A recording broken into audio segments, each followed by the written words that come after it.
Thanks, Alex. Thanks, CJ. Hi, Sandy. Hi there. Um, and welcome. I'm just going to ask you one question, and then we can get the discussion rolling. In your opinion, what does a Cutie BIPOC museum look like? How do you envisage it? I guess for me, I've spent most of my career thinking about what an Indigenous museum looks like, what a First Nations museum looks like.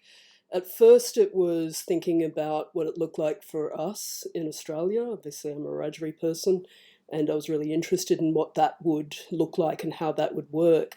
And there became a really interesting set of ideas around the concept of queering spaces that happened, I guess, across my career. And at the same time, that became something that was transferred into some pretty in a pretty problematic way often against First Nations museums.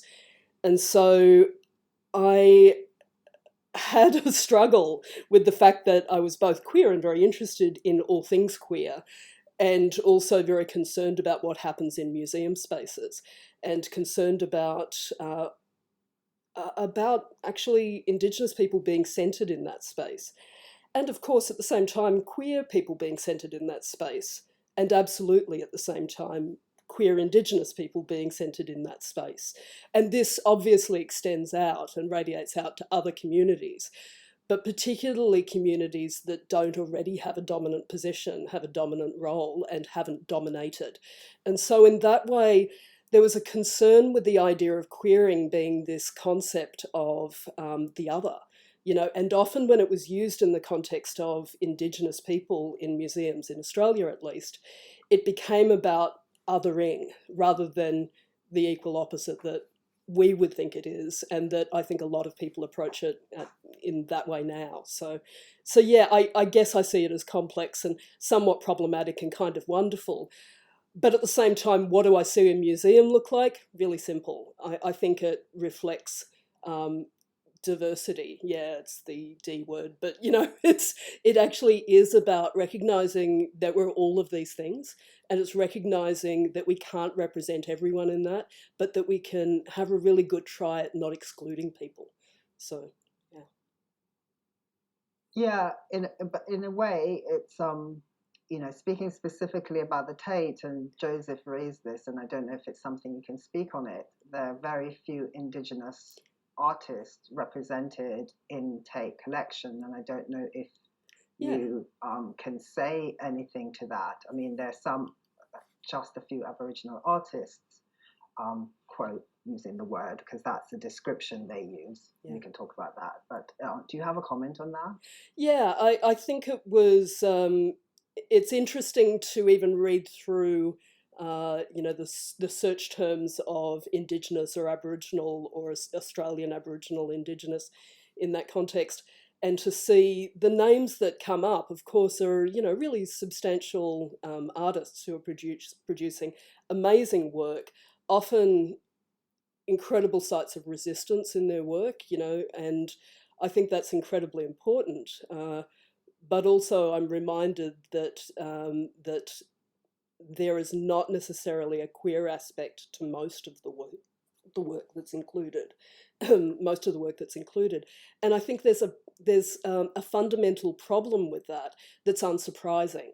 And it's not as though Aboriginal and Torres Strait Islander people in the context of Australia are not making art, and it's not as though queer people aren't at the centre of that. In fact, we are. And there are a lot of artists and a lot of makers who are doing remarkable work. And so I think what's happened is that there has been this kind of history, 30-year history, of really having to play out some of those connections to dominant spaces, and that's often meant that you're actually getting people who are who aren't queer who are engaged in that work. At the same time, there are a huge amount of queer Indigenous artists that are simply not represented there. And if they are, and there's a little bit of an argument about one of the artists, and I certainly don't want to be outing them, but I would say that they don't identify themselves as queer, and though they make queer work, or have made queer work, and I think that in itself is a really really tricky. It's a tricky space, but it actually highlights the real issues here, which is that centralizing spaces like the Tate really, while they want to open up, it's actually very difficult to make work that pushes those boundaries within our communities, that pushes those boundaries. And it's not appropriate for them to do it either, but it's very difficult to kind of use that as a space to be able to do that outside of the country, so far away from the real centre, which is here, on our countries. You raised a lot of interesting issues, and while you were speaking, I was thinking, do you think there is a way in which queering in dominant spaces is just considered having queer subjects, and they're usually as defined by the dominant space. So people who are kind of disrupting that very dominant space don't get included in a way. Well, sure, because gender and sexuality being so narrowly defined as the colonial project, it is absolutely the centralizing space of narrowness, and anything that sits outside of that is queer and othered. And so, so that the idea of actually demonstrating queerness is also sort of appealing and possible in that space. It's if you're already othered, then to actually have an opportunity to explore that a little bit more in that space is possible. But also, is it really possible that this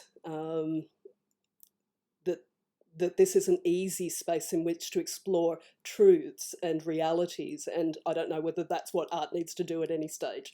But also, what are they producing and what are they presenting to to an audience that's not own community, that's not surrounded community, that's not colonized and colonizer community?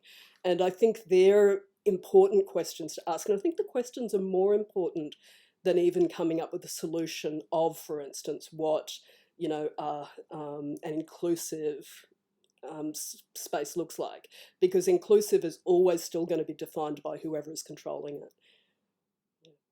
Yeah, and the control is a major issue, and the context and the paradigm. For instance, many museums and art galleries were generated by capital created through colonization and and transatlantic slavery. So, what are your thoughts on the origins of museums in terms of colonization, in terms of theft, and can we actually queer those spaces when they've been created through a kind of colonial imperial project? Is it really possible to queer that space? I'm reading that one of the ways that queering sounds is decolonization. And, the problem with that, I think, is that uh, I don't think that exists. I mean, I don't think that's possible to decolonize. I think to do anti colonial work is possible. But the concept of decolonization is so fraught when you're talking about these already centralized spaces, in these spaces that draw people in and where they have that kind of dominance. I don't know how you do it. I don't think you do it simply by the return of materials. I don't think you do it by the return of people. I don't think you do it easily, but I'm reminded of a moment that I had about 8 years ago now, when I was working on the museums project that I've been doing for a number of years, looking at the way that museums represent and engage First Nations peoples. And I visited a major museum in London, and I talked to one of the curators there, and they're not in the study, so I can quite easily say, that I asked them, a little about how they'd managed the collection. And I said, a lot of Indigenous people are very concerned about how these collections are being handled. And she said, absolutely with no concern at all, um, I wonder if there'll be Indigenous people in 100 years' time. And I was gobsmacked. I mean, it was just a dreadful thing to say. And the person who was there with me just couldn't believe what was being said. And my response to her was, yeah, of course there'll still be Indigenous people in 100 years' time, but I'm not so sure about museums. And I honestly, it looked like I'd just shot a member of her family. She was so upset about it. This idea that museums won't exist was really centrally what she was concerned about. And I think while we're concerned about institutions, or if we're concerned about institutions and collections, not just the physical space, because people then will move to the collection or the idea of collections, if that's what we're concerned about, then we end up with this really, really difficult moment of not really explaining who we can be and how we can be, not it, not the museum, but the people that are engaged with it. We never really extend beyond that. And if that sounds fanciful and not like job descriptions, I can actually see that this is happening across a lot of institutions, that these are spaces that are being explored in small Indigenous theatre companies, for instance. It's happening on country in a whole lot of spaces where people are making decisions based on what they want the space to look like, based on what people have expectations of engaging with. Imagine if that could happen in these larger spaces. And the reason it doesn't is the community is so big and we're such a small part of it. And, and that is the problem that the larger museums have to, and the museums that have a very large interest stake in them have to deal with. So, yeah.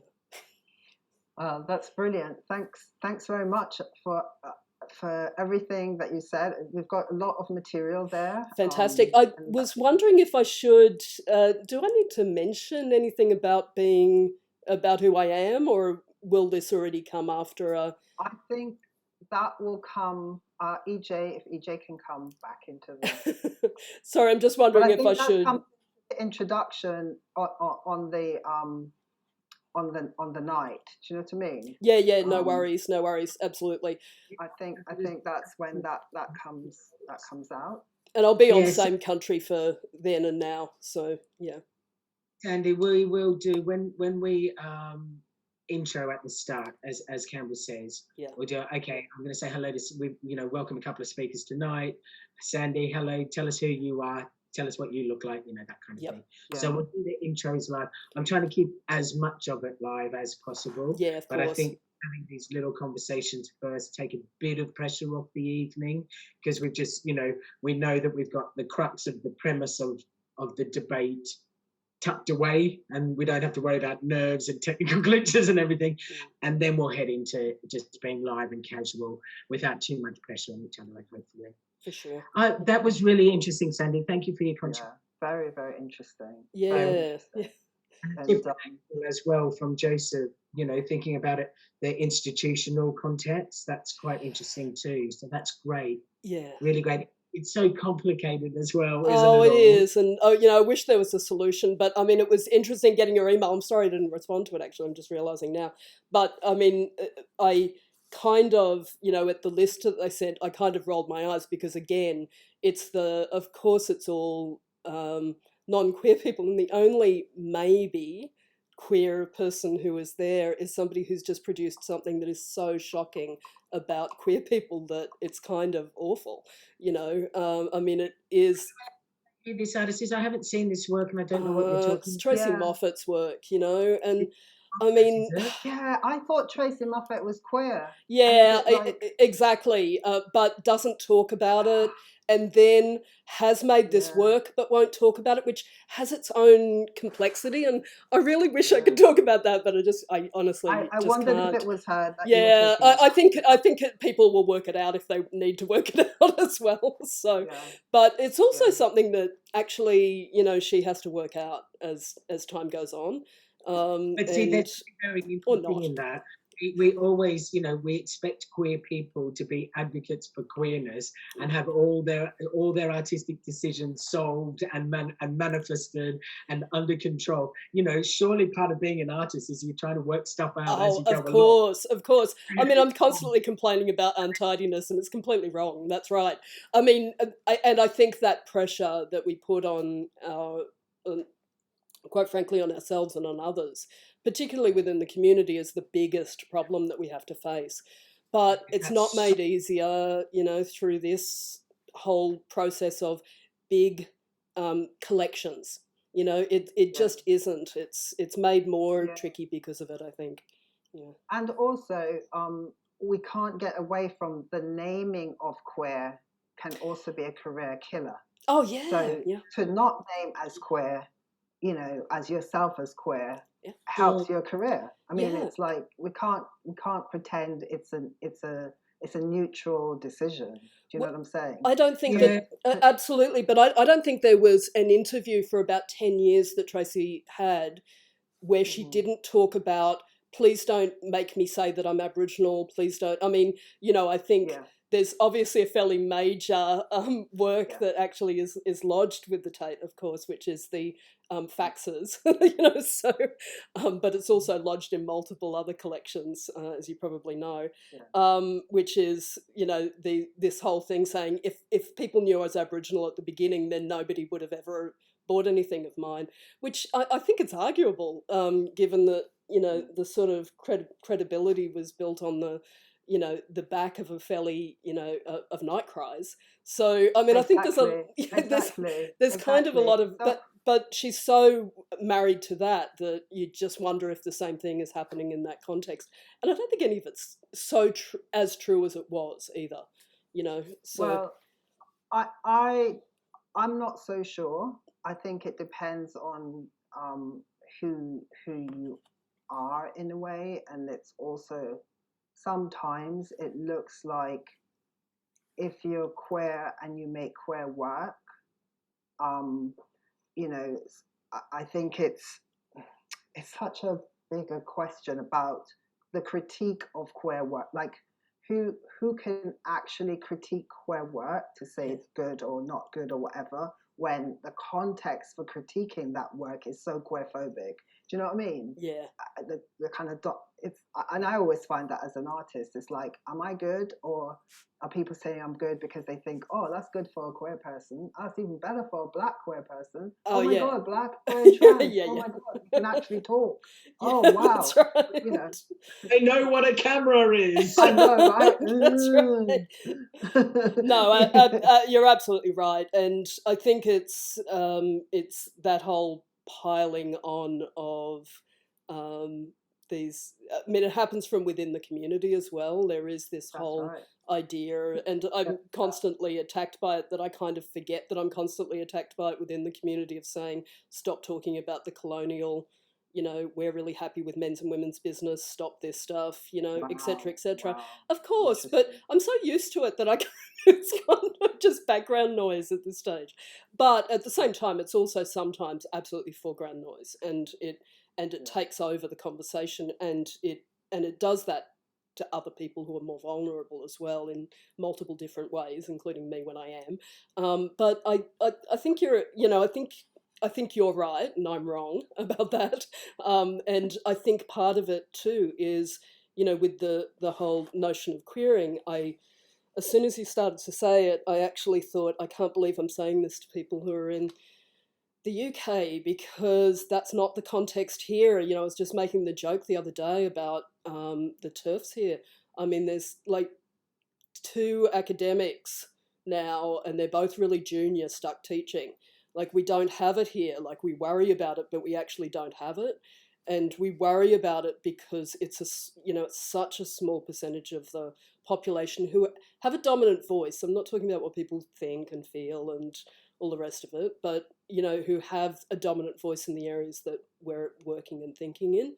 That I don't, I think it might be a space of privilege that I just didn't even think of at all, because obviously it's quite different in the centre of colonisation. Surprisingly. Surprisingly, quote unquote. But we can only speak from our place. We can only speak from our place, and that's how we can generate a lot of the discussions. Do you know what I mean? Well, that's why I think we preface that in the panel discussion as well. If you go, I'm speaking from this position, because you can only speak from your truth. You know what I'm saying? Yeah. And that makes it that makes it conversation. I'm finding it quite stimulating hearing your voice from Australia, Joseph over in New York, thinking about American perspectives. It's like really interesting to come together as an international queer community. Thinking about spaces and how we're kind of like on a bit of a Venn diagram, we cross over in these parts and then we have these unique areas outside of it. It's nice to be using digital to its full potential, to not just be talking in our closed spaces that we're used to doing as well, to talk what's happening in our communities internationally. I find that quite yeah, and also it's going to be a completely queer people of color panel, so that's quite unusual as well. So an international one that's centering our perspective. So we don't usually have that. We usually are the othered ones in there's one at the end, so it's not, we're the center of the discussion. So it's great. All right, I'm gonna I think there's been actually a couple of really interesting points that I hadn't thought of coming into this conversation. And it is about artists and careers and the pressure of being queer and also being a person of color, for example. That's interesting. I have been very much going in through just the colonial lens and not through the career lens, and that's actually really important when we're thinking about the pressure we put on artists in these places to produce works that, okay, I'm a queer artist, therefore there's pressure on me to be a queer artist, and to have all the burden of representation in our community, particularly the double pressure if you're black on top of that, or etc. So that's a really interesting thing to come up for me, I think, and then the way that would impact on what is available for museums to collect anyway, that's and how that goes on, and I think it's also interesting. We've talked about having this conversation about it being different for us in different parts of the world, and sort of noting that, but B, celebrating that we can through digital to strengthen our communities with international conversations, because part of doing this is that we can push for more of this stuff to happen, so that's another thing that I find really that's come out of it too. Cool, everyone. Alex, thank you. What do we need to do now? Tell us, Tech of. You need to stop our recordings, and then Sandy, I'll send you a way that you can send me the file. If you have any issues, let me